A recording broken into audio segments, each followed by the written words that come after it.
En geno mara Nyakaramogi ni Rio Makare, machiegni weche manyien mag kage kacha. Nyinga Milton Ocheng. Nyathi ma wuoyi ma jahigni 7 owito ngimane bang' lwar e bugo mar choo e dalagi mantiere kadak ma Shauri Yako e boma ma Homa Bay. Nyathino moseyang nyinge kaka Emmanuel Blessing ne olwar e bugo mar choo no manowe dhoge nono odiechieng' manyoro e kinde manodong' kende e dala.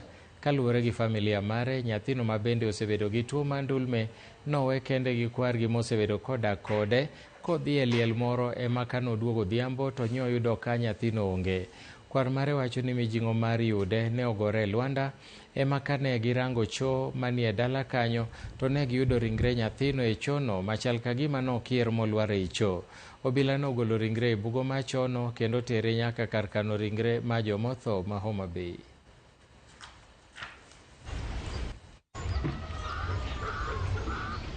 Ayudo ka nyithindo moko tugo e kanisa ka mang'eny. Koro pacha moro biro seche moko wato timore nade owuok odhi oko kocha.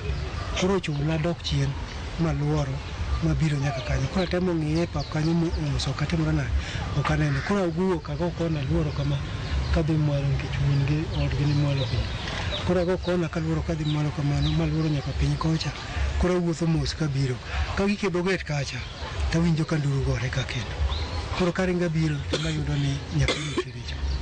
Kato nyithindo 2 mane wa sikul mane nowe konindo kanyo. Wacho ni mami pare ni Bleni e choo to gichako ywa. Tang'isi utemo wacho ang'ono. Utemo wacho ang'o. Pod ana insist mana ni gidhi gime. Mama nong'isa ni Bleni e choo. Ema kawo patik na kura bire choo. Ba bire choo to kata neno kaneno. Abng'isi ni kela utach ma unu godo na meny. Koso unu neno mana nanga lilo to uwacho na ni nyathini e choo. Ka menyo yudo mana ka nyathi sot ne manorwako ema nene choo. Okachaka ng'iyo kendo maber. Tema chake kuro ywa.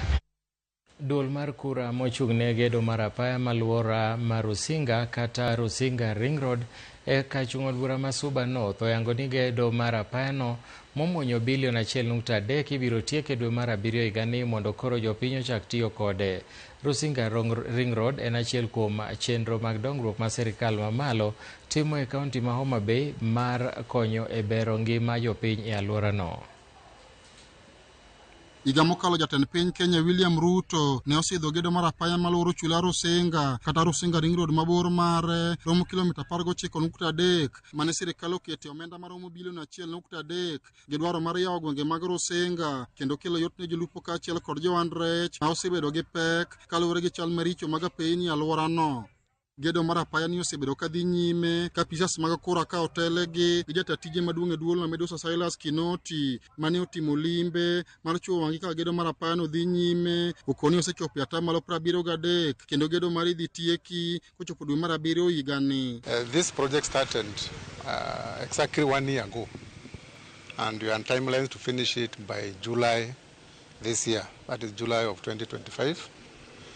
Currently, we are at an average of 73% progress, and we feel that we will be able to complete the project within time. National government, through Kura, is investing 1.3 billion Kenya shillings in Rusinga Island to complete this project. Gwenge mag Suba ni kod wedhe mathoth mare chuoke kadhi e chirni ma opogore kaachiel kod kuonde ma ywayo wang' jolimbe ka Medusa Kinoti wacho ni gedo mar Rusinga Ring Road ka otieki to dhi kelo yot ne jolupo kaachiel kod jopiny alwora mar chula Rusinga. If you look around here, I believe that Rusinga Island has got one of the best, one of the beautiful beaches in Kenya, and we are really trying to attract investors here to come and put big hotels here. Instead of people going to their holidays in Mombasa, they can still come here, and so that they can put high-end hotels. So for us, as Kura and as the ministry, is to ensure that the resources which we have deployed here are utilized in the manner which they are supposed to be utilized. Duol mar Kura bende jiwo jopiny e alwora mar Rusinga kod joma tiyo ga peyni geko ma gigero mondo ti kodgi e yo mowinjore ma ok giketho gigo ma gitiyogo gara peynigo. We do this road project in Rusinga. We are also observing that there are motorcyclists who are flying. They are not riding, but flying. So we also want to urge them to consider safety, because safety is very important. We don't want to put a road here and then we put a lot of bumps because people are not controlling their speed. And also the residents, they have never used to, get this kind of tarmac. So they need also to be aware that they use the walkways that we have already established so that they can walk along. So safety is very key. Gedo mar Osinga Ring Road ka otieki, geno nitie maduong' ni biro konyo yawo chumi manitie alwora no kod bende siro jolupe alwora mar Nam Lolwe. Chien kacha cha Rusinga nen mana kama otimo buru. Sane kotiek yorni giwacho ni by July yorni dhi rumo. Ka yorni orumo buru wadhi tieko Rusinga ka. Omiyo koro fishermen, jok ma uso rech, koro nyalo golo rech e dho nam machop go e chiro e saa matin kabisa. Kendo rech udhi chopo e chiro kapod fresh. And therefore yorni dhi miyo economy mar Rusinga dongo, economy mar Homa Bay dongo. Rusinga has a lot of investment, has a lot of opportunities, but Ndarani has been the missing link. And wago erokamano ahinya na sirikal for considering timo Rusinga Ring Road. Wang'eyo ni kama dhi mbele gi consider timo ndara mawuok kwa Sare nyaka Ulugi, and also kama Sengere Ring Road mondo Rusinga bed connected. Chiembwa mawayudo ka oyudo kaka dhi e market. Alia Beach, Ramogi TV, Homa Bay. E kinde ni moganda jo Kenya geno ni Raila Odinga dhi kawo kom mar riwruok pinje Afrika AUC, jalup gavana ma Machakos Francis Mwangangi okwayo Raila mondo bi odwok lwedo ne oganda jo Wakamba kuom chung kode higni 15 mokalo koloso e kar chung od bura ma Mwala. Mwangangi nowacho ni oganda jo Wakamba geno ni Raila dhi siro lwedo jatend duond bura mar Wiper Kalonzo Musyoka e yiero mar 2027. Ne omedo ni en kinde maber mar Raila siro lwedo Kalonzo kaka yo mar duoko erokamano ne oganda jo Wakamba kuom sire lwedo e yiero 3 mokalo. Mwangangi bende noseyo sirikal mar Kenya Kwanza kuom chuno oganda jo Kenya gosuru mar gero udi. Kule wanaenda African Union Commission, haja tumuombea apate. Kwa sababu amekuwa kiongozi wetu kama Azimio. Tunamuombea, tumepiga magoti, tunamuombea huko wa succeed akuwe mwenyekiti wa African Union Commission. May the Almighty God lead his journey as he goes to lead us. However, tunamuomba hata akienda huko, hata kama atapelekwa kule Daruto, tunaomba ajue sisi kama jamii, kama Kalonzo Musyoka tumesimama na yeye zaidi ya miaka 15. Sasa 2027 sisi tunangojea arudishe mkono. Hata kama atakuwa kule asisahau hiyo. We want to wish him well. Tumekuwa tumetembea na yeye akiwa kama kiongozi wetu wa Azimio, and we want to wish him well akienda huko. Na tafadhali akienda huko aambie watu wake wasitusahau na wasiganduke katika Azimio ya umoja. Aendelee na tunamuombea apate hiyo kiti anagombania ya AU. Lakini pia asipopata tunamuomba apumzike na akuwe consultant. Tukue tukimconsult kwa mambo ya uongozi na mambo mengine ambayo yanahusu nchi yetu. Obila kod telnegi kod jolup ogai mar obila Eliud Lagat kod Gilbert Masengeli ne ochiwo maua ne jopiny e boma ma Nairobi ma dhialo odiechieng' hera. Jatend obila go eko nowacho ni okang' ma kama en bedo makare kind obila gi jopiny. Jotelo go bende nojiwo jopiny mondo mi oriw obila lwedo e keto kwe e pacho ka.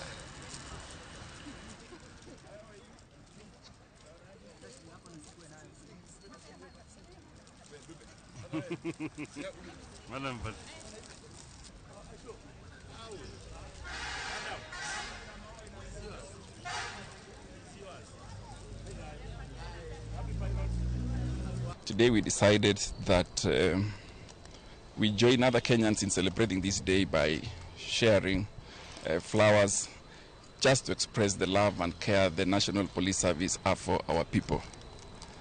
We are delighted that today, this morning, here in Nairobi, we were able to interact with the members of the public. That's to make sure that they also see us on the other, the other end, the other way of life that we also have a feeling for them. And to say, unlike those old days when you could see a police officer, people run away. You ask your colleague, why are you running? Then they say, police. You join the running.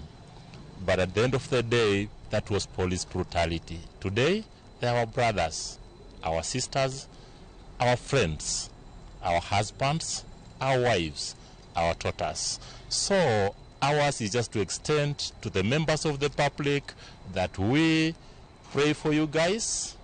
Always remember and care for your neighbor as you could care for yourself, and we live in harmony. Joala dhowath ma wich lume sub-county ma Bondo mosebedo ka use bwo chieng' mager koro nyalo buonjo Tokten County ma Siaya tieko gero negi chiro ma gibiro bedo ka giuse. Koloso e kinde manotayo nyasi mar keto chirono e lwet johalago e dhowath ma Wichlum, MCA ma South Sakwa Ward Eunice Ndolo nowacho ni chirono biro konyo johala 46 mokwongo ka giketo chenro makare mar neno ni giyudo lowo mamoko ma bende ibiro gerie chiro maduong' e dhowath ma Wichlum kono.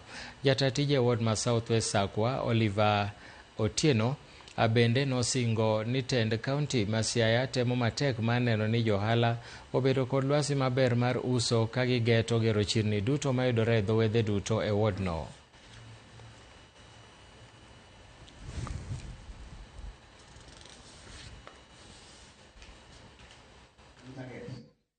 Stalls ma wantiere go kaeri go gin 46.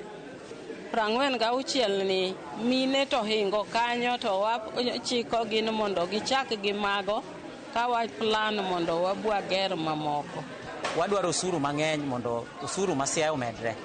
To en mana kolos chiro mondo bed maber, gik moko bedo in place, makata wach pi mar chiro ni sani program mar pi dhi mbele mondo wabed ni chiro bedo maler. Amor kaka jakom ni an gi joga ma tiyo maler kendo chiemo maber kendo koro ayawo nyaka chiro ne ng'ata ma ako ni kiyie bine ka rech ler ka ibi cham. Erokamano ne government ma Siaya kaachiel government ma Kenya mosebedo ka support ngima ma jo-Wichlum. Koth osegowa ka, chieng' osenyamowa, ne wawuok ka, nyaka ne wawuog ka. Wasetieko higni 7 ka wan oko to koth goyowa to chieng' nyamowa. Mama goni erokamano kuom tiji maber kod gavana ma in go kitero ne report to chako winjo wachwa mondo wabed kama ler. Nyakaramogi yena mondo atieke gi kanyo waiko ni mathoth ma wabiro kelo ni weche manyien mag ang'ich welo kod weche manyien mag oimore sa 1 gi sa 3 mar otieno. Oriti masani an Milton Ochieng' Awuor.